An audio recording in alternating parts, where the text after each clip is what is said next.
El edificio se alzaba en las afueras del pueblo, medio oculto por los pinos. Habían pasado más de 20 años desde que cerró, pero aún imponía, con sus muros grises y ventanas rotas. Nadie hablaba mucho de lo que había ocurrido allí. Los adultos se limitaban a decir, hubo un accidente. Mejor no remover el pasado. Para los adolescentes del pueblo, sin embargo, el internado era un imán irresistible. Una tarde de septiembre, 3 de ellos decidieron entrar. Laura, inquieta y con ansias de demostrar valor. Samuel, más escéptico, siempre con un comentario sarcástico a mano. Y Belén, que dudaba hasta el último segundo, aunque finalmente no quiso quedarse sola en casa. El interior olía a humedad y yeso deshecho. Las paredes estaban llenas de grafitis, pero bajo las capas de pintura reciente se adivinaban frases más antiguas, apenas legibles. Avanzaron por el pasillo principal, iluminándose con linternas. Los suelos crujían bajo sus pasos. Algunas aulas conservaban pupitres, otras estaban vacías, salvo por montones de papeles húmedos. En una esquina, Samuel encontró un tablón de anuncios con fotos amarillentas de excursiones y partidos de fútbol. En una de ellas se veía a una clase entera sonriendo, pero alguien había tachado con rotulador negro las caras de todos los alumnos menos una. Belén se estremeció. «No me gusta esto». Laura, en cambio, estaba fascinada. «¿No lo entendéis? Aquí hay algo que nadie quiso contar».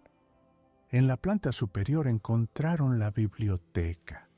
Los estantes estaban caídos y el suelo cubierto de libros rotos. Laura recogió uno. En la contraportada había una lista de nombres escritos a mano, como un registro. Casi todos estaban tachados con una línea roja. «Parece un control de asistencia», dijo Samuel, fingiendo indiferencia. Pero en el fondo del pasillo había una puerta metálica cerrada con candado. El óxido la cubría, pero aún resistía. Encima, pintadas en letras mayúsculas, alguien había escrito: «No bajes al sótano». Laura sonrió. «Ya sabemos cuál será nuestra meta». Belén negó con la cabeza, pero la decisión ya estaba tomada. Esa noche no podrían dejar de pensar en esa puerta. Los tres no dejaron de pensar en la puerta metálica durante todo el fin de semana. El lunes, en el instituto, intentaron disimular, pero cada vez que cruzaban miradas sabían en qué estaban pensando. Fue Laura quien lo propuso, sin rodeos. «Tenemos que volver de noche». Samuel se rió, aunque sin convicción. «¿Y con qué?» «Con las manos desnudas vamos a abrir un candado oxidado de hace 30 años». Laura levantó la mochila. Dentro llevaba una palanca y una linterna más potente. «Ya lo he pensado». Belén quiso negarse, pero las palabras no le salieron. Parte de ella temía quedarse sola si los otros iban sin ella. Así que, la misma noche, regresaron.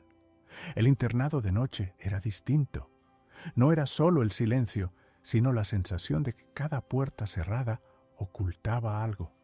El eco de sus pasos se multiplicaba y las ventanas rotas dejaban pasar corrientes de aire helado.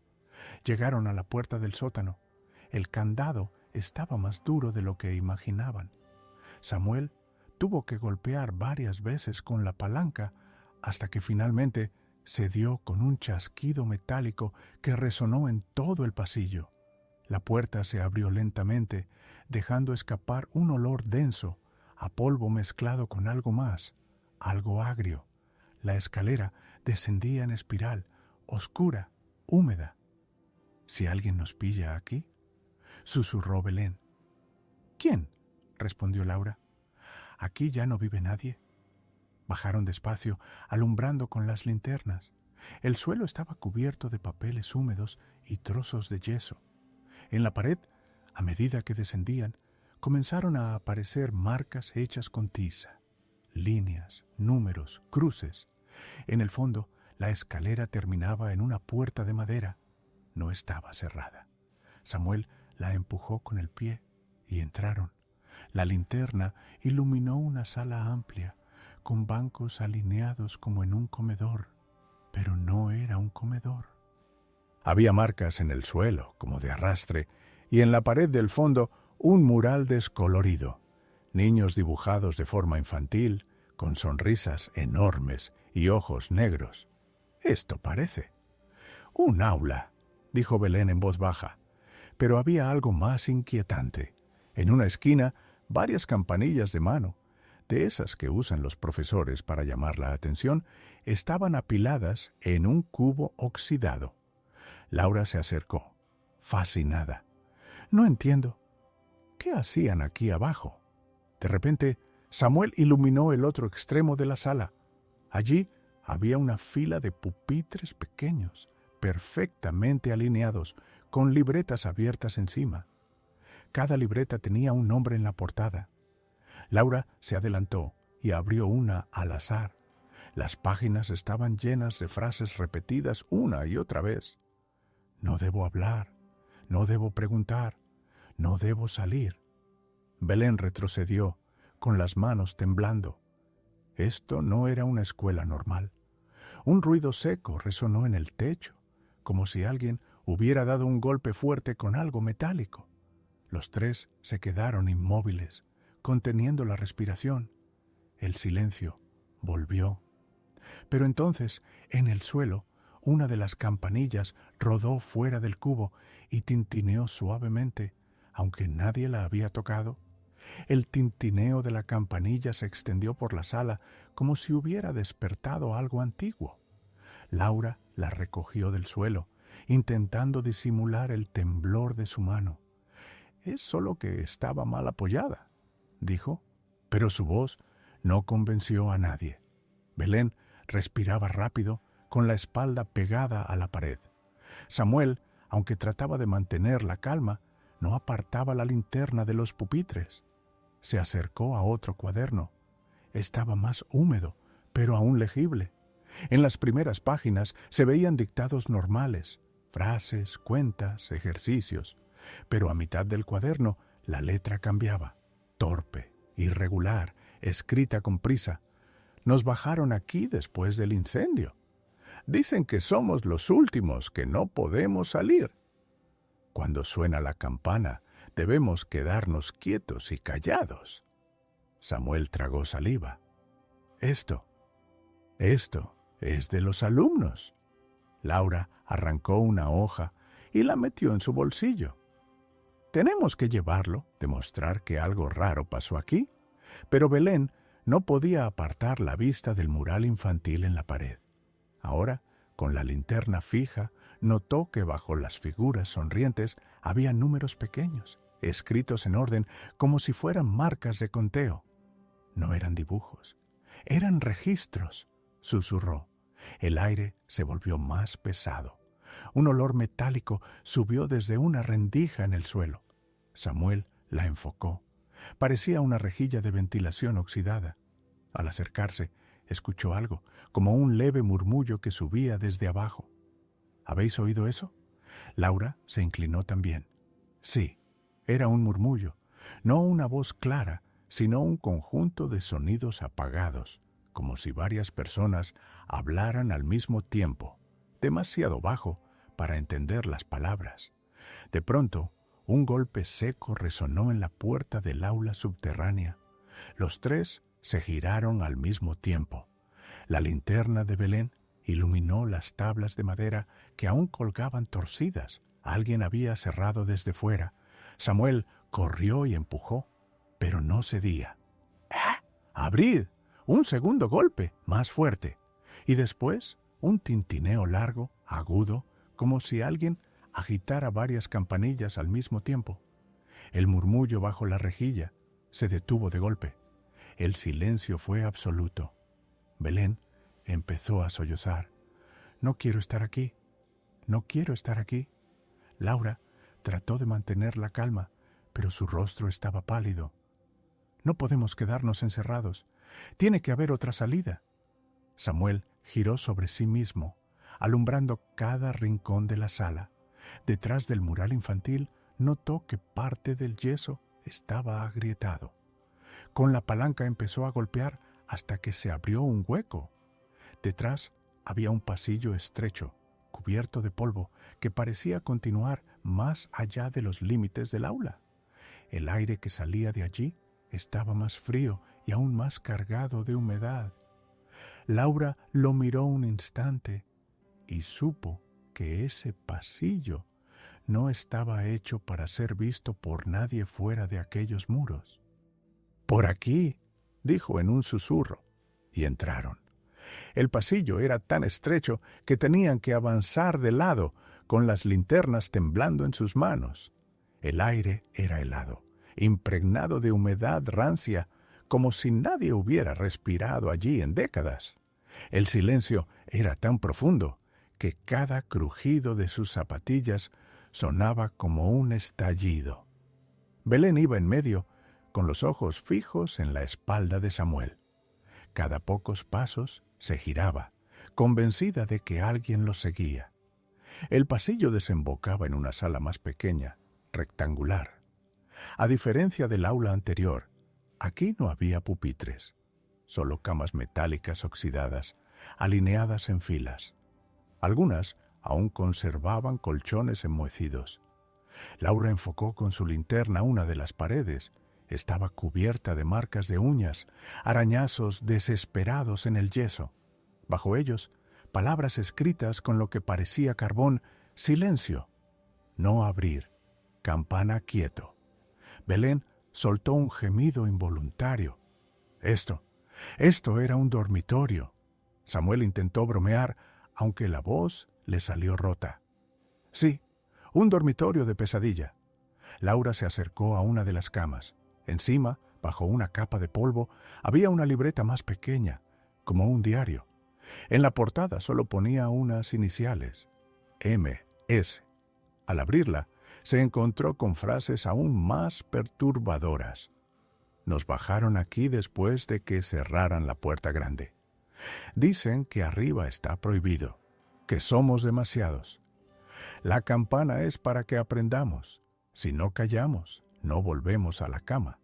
Laura cerró la libreta de golpe. Samuel iluminó la otra pared.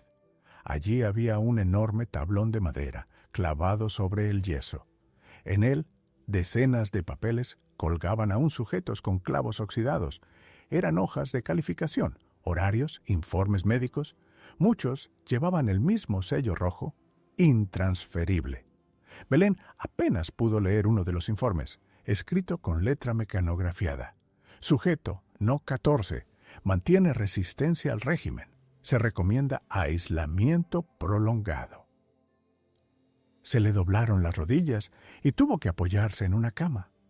No eran alumnos, susurró. Eran prisioneros.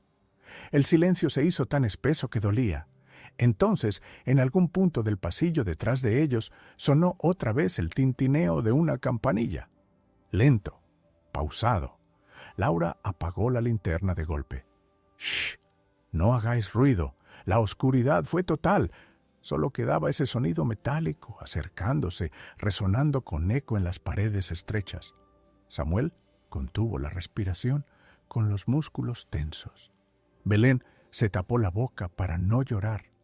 El tintineo se detuvo justo en la entrada de la sala y después silencio absoluto. Cuando Laura volvió a encender la linterna, no había nadie, solo el pasillo vacío, lleno de polvo inmóvil. Pero sobre una de las camas, donde antes no había nada, ahora descansaba una campanilla perfectamente limpia, como nueva, brillando en medio de la mugre. La campanilla limpia sobre la cama parecía un desafío. Laura la observaba con la linterna temblando. Nadie se atrevió a tocarla. «Esto no es normal», murmuró Belén, a punto de romperse. «No debería estar aquí». Samuel quiso decir algo, pero el aire cambió de repente, más frío, más denso. Un olor metálico, como a hierro oxidado, llenó la sala. Desde el pasillo llegó un murmullo bajo, idéntico al que habían escuchado en la rejilla de ventilación. Esta vez era más claro, más cercano. Sentados. La palabra retumbó como un eco apagado. Los tres se miraron aterrados. Laura dio un paso atrás, chocando con una de las camas. En el tablón de informes, uno de los papeles se desprendió y cayó al suelo. Samuel lo levantó sin pensar. Era una lista mecanografiada con columnas de nombres y números. La mayoría estaban tachados. Al final, escritos a mano con bolígrafo azul, había 3 nombres recientes: Laura G., Samuel R., Belén P. Ninguno respiró durante varios segundos. «No, no puede ser», susurró Belén, con lágrimas en los ojos. Samuel tiró la hoja al suelo como si quemara. «¡Nos han puesto aquí también!». De repente, las camas comenzaron a crujir, una tras otra, como si cuerpos invisibles se acomodaran en ellas. El sonido de muelles oxidados llenó la sala. Laura gritó: «¡Tenemos que salir ahora!». Corrieron hacia el pasillo, pero al llegar, una puerta metálica que antes no habían visto se cerró delante de ellos con un estruendo. El eco retumbó en todo el subsuelo. El tintineo de campanillas resonó entonces por todas partes, no solo detrás, en el techo, en las paredes, dentro del propio aire. Un coro metálico imposible de ubicar. Belén cayó de rodillas, tapándose los oídos. Samuel golpeaba la puerta con la palanca, pero el hierro no cedía. Laura apuntó la linterna hacia el tablón de informes. Ahora, en la esquina donde estaba la campanilla, había otro papel recién clavado, con fecha de aquel mismo día, en letras claras, sin tachar. Registro completo. Nadie salió. La linterna parpadeó y el haz de luz se apagó. El campanilleo continuó unos segundos más y después solo silencio.